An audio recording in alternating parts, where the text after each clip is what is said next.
I also wanted to take this opportunity just to point out, a few of the basic differences between the three countries that you've mentioned here, Panama, Ecuador, and Uruguay. Three very different countries. When you go there to any of them, you will notice the differences right away. Um, it's almost hard to wrap your mind around what those differences are without seeing them. But also keep in mind that these are entire countries, and then cities and towns within those countries are even different again. So generalize from one country to the other is one thing, but then to really narrow down one particular community over the other is an additional level of subjectivity that only you will be able to know what what you like and don't like. From my experience, Panama. I'm just going to go through this quickly. There's a lot more information if you upgrade to researcher, but anyhow, um, Panama City is a business city. It was and has been functioning as an international business city for quite some time. That's why it is growing to such a degree, is mainly due to globalization and some of the other business factors that have to do with its relatively central geographic location, and the fact that the Panama Canal is expanding, and its banking sector. So Panama City is a business city. It feels prosperous when you go there. It feels modern. It's gotten a lot more modern in the last few years. There is no beach in Panama City. You have to go an hour at least to the west to access the Pacific beaches. You have to go, a couple of hours to the north to access the Caribbean beaches. So, if you're looking for an urban lifestyle on the beach, Panama City is not it. There's no beach there.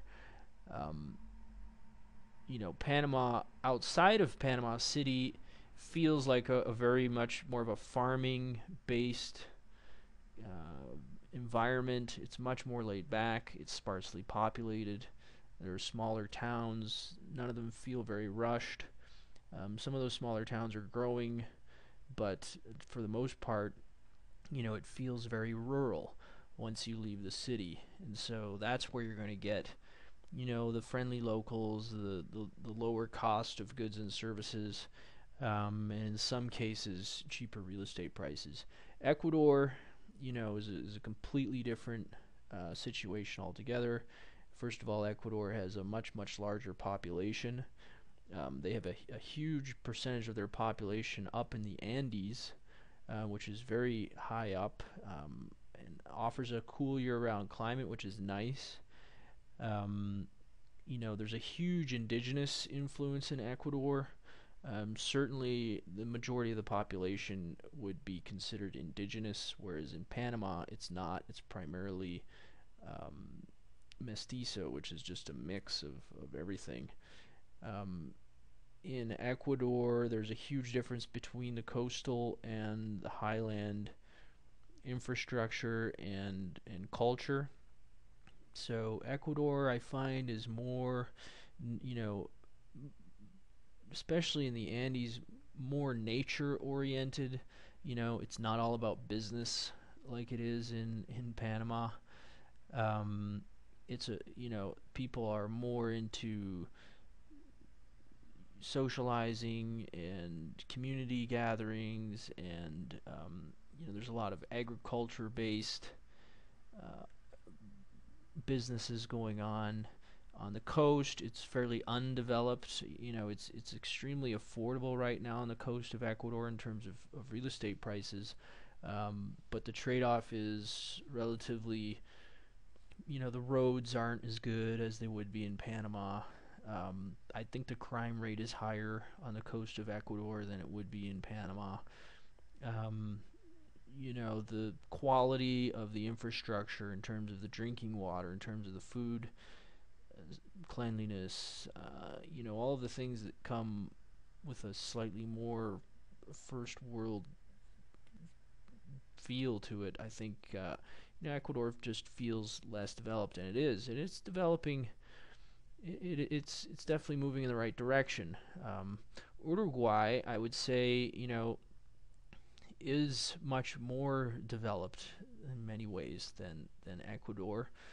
Um, the climate, now you're getting quite a ways farther south, so the climate is not tropical like it would be in Panama or Ecuador. It's a little bit more like Northern California, I think. Very nice in the summer, but quite cool in the winter. Uruguay, uh, I really like it there. I find the people to be super open and friendly and laid back. Montevideo, which is the capital city, isn't quite the business banking type of environment that Panama City offers, but it definitely has a lot of a cosmopolitan tone to it, but also very laid back and pretty relaxed. And in terms of coastal, Uruguay does have its coastal area as well. I think the infrastructure is probably more advanced than Ecuador, but also more expensive. Uruguay's local currency has gained substantially against the U.S. dollar over the last few years.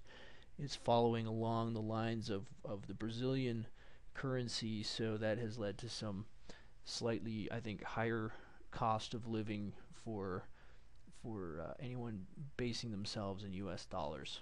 So hopefully that's a quick rundown. I could go into a lot more detail, which we've tried to outline in the with the research membership with Retire Worldwide. Check that out.